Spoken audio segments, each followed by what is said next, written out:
فلا هادي له ونشهد أن لا إله إلا الله وحده لا شريك له ونشهد أن سيدنا وحبيبنا مولانا محمدا عبده ورسوله الذي أرسله بالحق بشيرا ونذيرا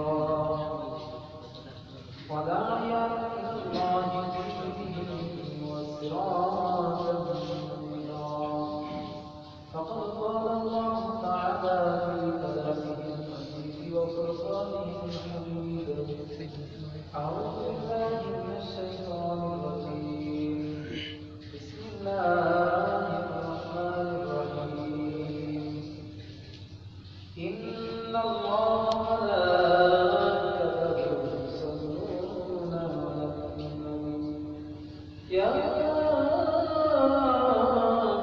أيها الذين آمنوا صلوا عليه وسلموا تسليما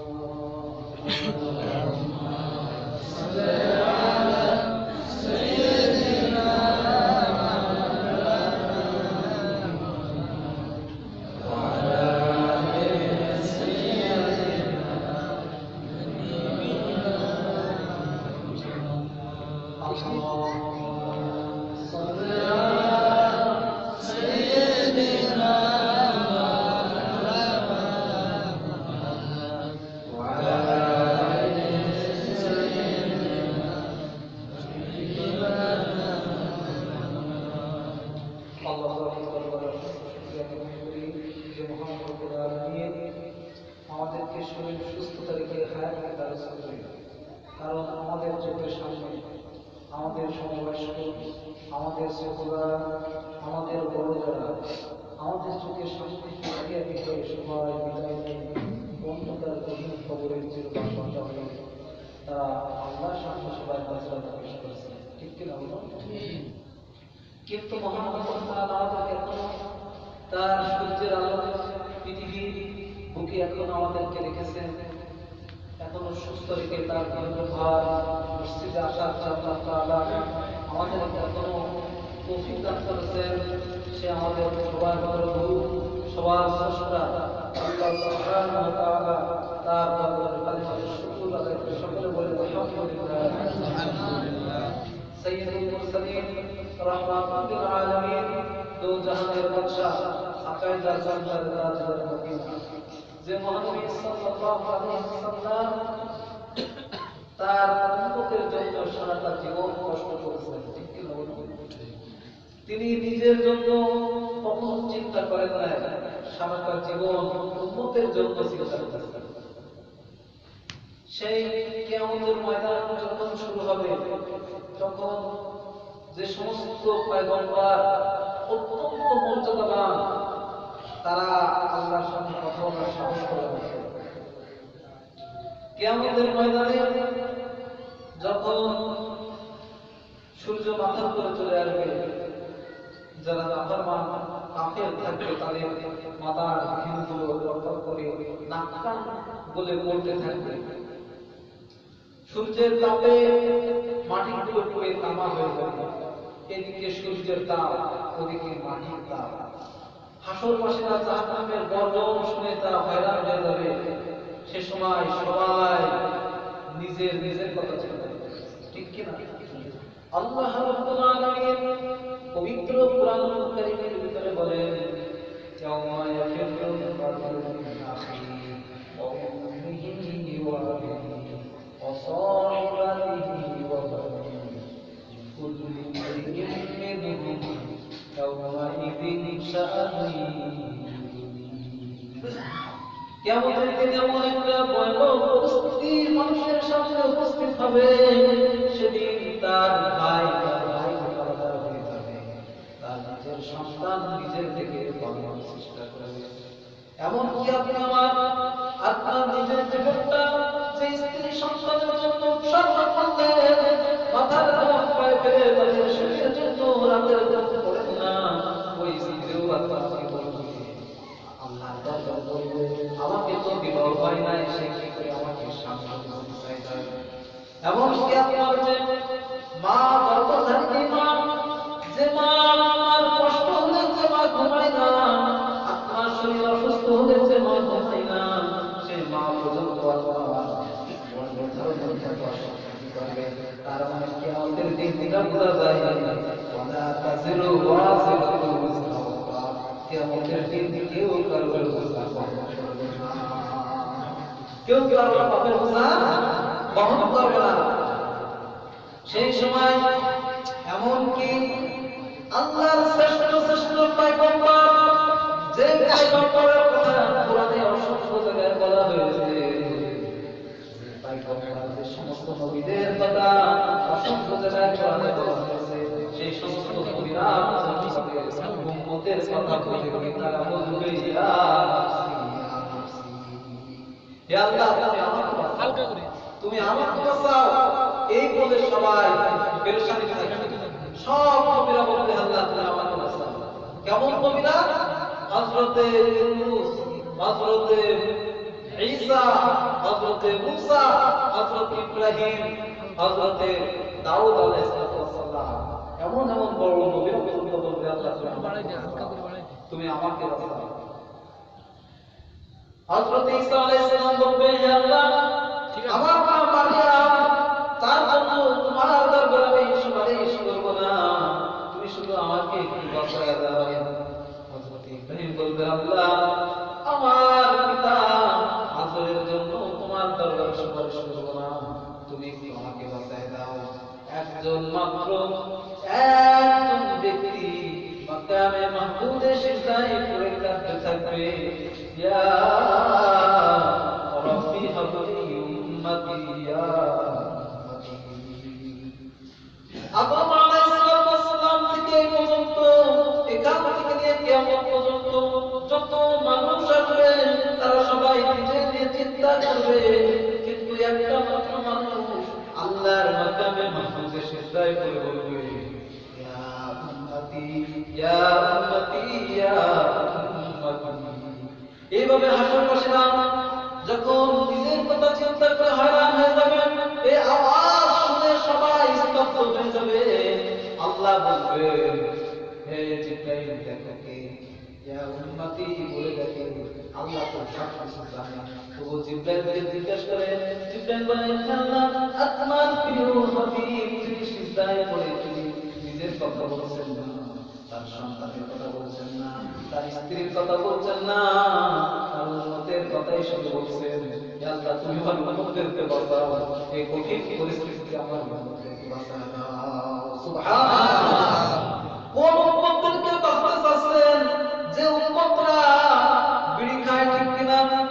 যে উম্মতরা জিনা করে, যে উম্মতরা চুরি করে, যে উম্মতরা মাঝে মাঝে নামাজ কামাই করে, সেই গুনাহগার উম্মতের জন্য আপনার আমার নবী সেটাকে সিজদায় পড়ে কাঁদতে থাকবে। সুবহানাল্লাহ। আপনার আমার জন্য নবী ওই সিজদায় পড়ে কাঁদতে থাকবে, নিজের জন্য কাঁদবে না, আপনার আমার জন্য কাঁদবে। হে আল্লাহ তুমি আমার উম্মতদেরকে বাঁচায় দাও, আমার উম্মতদেরকে বাঁচায় দাও। সুবহানাল্লাহ। সেই নবীর উম্মত হয়ে আমরা খুশি না দাদা? খুশি না সবাই? আরেকটা খুশির সংবাদ শুনে রাখুন। আদম আলাইহিস সালাম থেকে আমাদের নবী পর্যন্ত অসংখ্য নবী রাসূল আসছেন, অসংখ্য পয়গম্বররা আসছেন, তাদের অসংখ্য উম্মত ছিল। কোন ব্যক্তি আগে জান্নাতে যেতে পারবে না, সর্বপ্রথম জান্নাতে যাবে আমাদের নবী, আর আমাদের নবীর উম্মতেরা আগে জান্নাতে যাবে, তারপরে অন্য নবীর উম্মতেরা জান্নাতে যাবে। সুবহানাল্লাহ। কত মর্যাদা সেই নবীর উম্মত আজকে আমাদের। সেই নবীকে ভালোবাসার দরকার আছে না? সেই নবীকে ভালোবাসতে হবে। এই জন্য তাজমুল ইসলাম তার সঙ্গীতের মাধ্যমে নবী প্রেমের কথা বলে গেছেন। রাসূলের অপমানে যদি কাঁদে না তোর মন, মুসলিম নয় মুনাফিক তুই, রাসূলের দুশমন। কারণ এই পৃথিবীতে সবথেকে আল্লাহ এবং আল্লাহ রাসূলের আপনার সবথেকে আগে, ঠিক কিনা বলুন? আল্লাহ এই জন্য কাজী ইসলাম তার লেখানোর মাধ্যমে নবীর প্রেম তার কত ছিল, তার সাহিত্যের ভিতরে, কবিতার ভিতরে সেটা ফুটে উঠেছে, ঠিক কিনা? তিনি কি লিখেছেন? আমি যদি আরব হতাম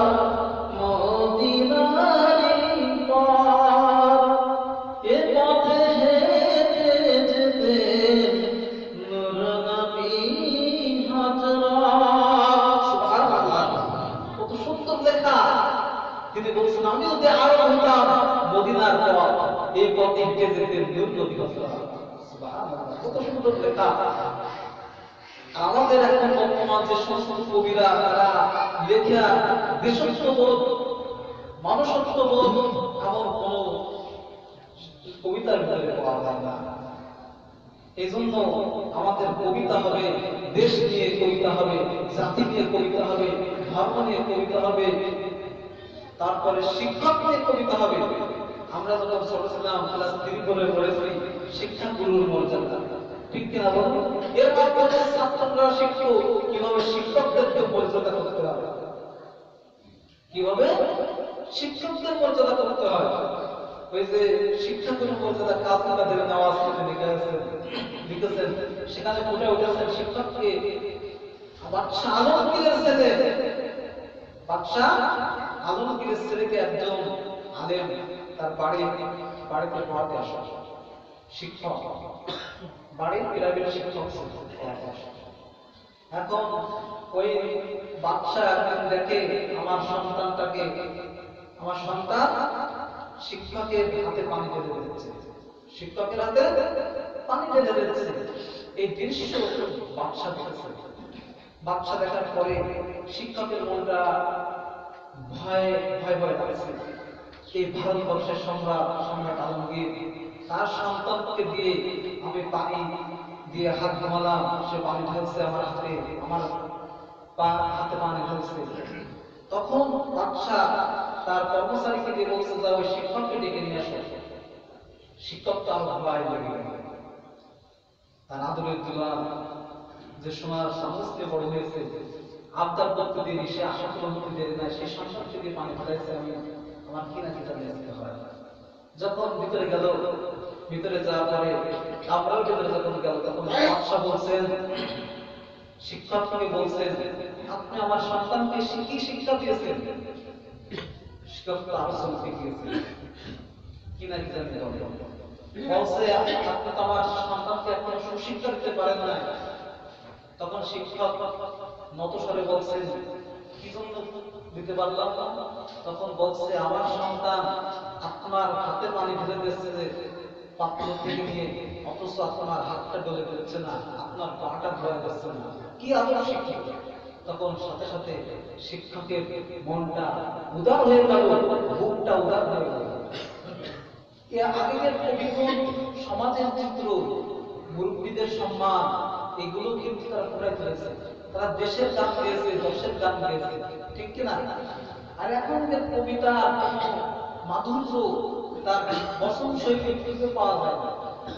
আগে যেমন পল্লী জসীমউদ্দিনের কবর কবিতাটা, তার ভিতরে ধর্মের গন্ধ পাওয়া যায়, তার ভিতরে কত সুন্দর সুন্দর বিষয় পাওয়া যায়। এই জন্য একটা জিনিস যখন কবিতার মাধ্যমে সাহিত্যে জাতির কিন্তু সম্পদ, সেই সম্পদটা যদি ভালো কাজে ব্যয় না হয়, তাহলে ভবিষ্যৎ পর্যন্ত কিন্তু অন্ধকার হয়। আজকে শিক্ষকদের সম্মান দেয় না ছাত্ররা, এটা কি ভালো না খারাপ? বলুন, খারাপ। কারণ শিক্ষক হচ্ছে মাথার কাজ, শিক্ষক মাথার কাজ, যার কাছ থেকে বিদ্যা নেবে তাকে যদি সম্মান না করা হয়, তাহলে ওই শিক্ষার অমর্যাদা করা হয়। পৃথিবীতে যদি শিক্ষা না থাকতো, তাহলে কি মানুষ এবং পশুর মধ্যে পার্থক্য থাকতো না। শিক্ষার মাধ্যমে মানুষ সুশিক্ষিত হয়। এই জন্য শিক্ষক শুধু মানুষ গড়ার কারিগর না, শিক্ষক হচ্ছে জাতি গড়ার কারিগর, ঠিক কিনা? আল্লাহ তাআলা শিক্ষকদের মর্যাদা দিয়েছেন না, তাই না? আল্লাহ তাআলা তার নবীকে, আল্লাহ তাআলা পবিত্র কোরআনের মধ্যে বলেছেন যে কুল হাল ইয়াস্তাউযুল্লাযীনা ওয়াল্লাযীনা লা ইয়ালামুন। হে নবী, যারা জানে আর জানে না তারা কি কখনো সমান হয়? কখনো সমান নয়। কুল হাল ইয়াস্তাউযুল্লাযীনা অন্ধকার আর আলো কখনো এক হতে পারে না। এই জন্য আমাদের সবকিছু শিক্ষায় থাকবে নবী প্রেম, শিক্ষায় থাকবে আল্লাহ প্রেম, দেশের গান, দশের গান, এটা আমরা চর্চা করবো। অশ্লীল বেহায়াপনা, এটা থেকে সবসময় সংস্কৃতি, শিক্ষাগুলোকে সবসময় আমাদেরকে মুক্ত রাখতে হবে, ঠিক কিনা বলবো? যে কথা বলছিলাম সেটা হলো আমাদের নবী সম্পর্কে বলছিলাম যে আপনার আমার সম্পর্কে বড় আপন হলো কি? বিশ্বনবী মুহাম্মদুর রাসূলুল্লাহ সাল্লাল্লাহু আলাইহি ওয়াসাল্লাম। যে কাজী নজরুল ইসলামের কথা বলছিলাম, তার কথার নাম লতা, সাহিত্য করেছিলেন যে তিনি কত সুন্দর সুন্দর কথা লিখে গেছেন যা মুগ্ধ হতে হয়। আমাদের নবী সম্পর্কে এত সুন্দর সুন্দর কথা লিখেছেন, জবাব পেয়ে যেতে হয়। তিনি লিখেছেন, তোর সারা জন্য মানলো যারা ইট পাথর ছুঁড়ে, সেই পাথর দিয়ে গড়লে তুমি প্রেমের মাস্তি। কত সুন্দর কথা। এজন্য আমাদের সেই নবী প্রেম আমাদের উপরে জাগ্রত করতে হবে। কারণ নবী না থাকলে ইসলাম থাকে না। নবীর মাধ্যমে কিন্তু ইসলাম মর্যাদা হয়েছে, ঠিক কিনা? নবীর মাধ্যমে কোরআনের মর্যাদা হয়েছে। কারণ নবী যেখানে গেছে কোরআন সেখানে গেছে। নবী যখন মক্কায়, কোরআন মক্কায়। নবী যখন আয়েশা রাদিয়াল্লাহু আনহা আমাদের মা জননের ঘরে, কোরআন সেখানে মা জননের ঘরে। নবী যখন হিরাত পায়, কোরআন তখন হিরাত হয়। নবী যখন তায়েফে গেলেন, কোরআন তখন তায়েফে গেল। নবী যখন মদিনায় গেলেন, কোরআন তখন মদিনায় গেল। নবী যখন খন্দকে গেলেন, কোরআন সেখানে গেল। নবী যখন এই দুনিয়া বিধার ভিতর ছেড়ে আল্লাহর কাছে সাত আসমানে গেল, দিদারে লাউহে মাহফুজে তার দিদারে করতে, সেখানে কিন্তু কোরআন গেল। এই জন্য পৃথিবীতে আল্লাহর বিশ্ব জগতে যা কিছু সম্মান হয়েছে, যা কিছু হয়েছে, সেটা আমাদের প্রিয় নবী, বিশ্ব নবী মুহাম্মদ রাসূলুল্লাহ সাল্লাল্লাহু আলাইহি ওয়াসাল্লামের কারণে। ঠিক কিনা বলুন? আল্লাহ তাআলা এই জন্য কোরআনুল কারীমের ভিতরে বলেন, ওয়া আরসালনাকা ইল্লা রাহমাতাল লিল আলামিন। হে নবী, আমি আপনাকে শুধু মানুষের জন্য নয়, গোটা পৃথিবীর বিশ্ব জগতের জন্য রহমত হিসেবে নাযিল করে দিয়েছি। সুবহানাল্লাহ। এজন্য আল্লাহ তাআলা আমাদের সকলকে নবী প্রেম জাগ্রত করে এই অন্ধকার কবরে যাওয়ার তৌফিক দান করুন। আমিন। নবী প্রেমের দরকার আছে, কারণ যেহেতু কবরে যখন যাব তখন ফেরেশতারা জিজ্ঞেস করবে, মান নবীকা, তোমার নবী কে? নবীর ভালোবাসা না থাকলে বলা যাবে বলুন না। এজন্য নবীর ভালোবাসা রাখতে হবে। দ্বিতীয় নম্বর বিষয় আছে, আল্লাহ নবী বলেন, মান লা ইয়াশকুরিন নাস লা ইয়াশকুরিল্লাহ। যে ব্যক্তি মানুষের শুকরিয়া আদায় করে না, সে আল্লাহর শুকরিয়া আদায় করে না। এই যে আজকে বেশি বেশি করে ইসলামের খেদমত করার তৌফিক দান করুন। আমরা সকলকে সুস্থতার কল্যাণ দান করুন, সবার নেখায়ের দান করুন। এই শুভ কামনা করে আজকে বক্তৃতা রাখছি। ওয়া আখিরু দাওয়ানা আনিল হামদুলিল্লাহি রাব্বিল আলামিন। তোমায় ডাকি যাই নামাজে, মন ঢেকে যায় প্রেমের ভাজে, সিজদাতে হই নত, সিজদাতে হই নত।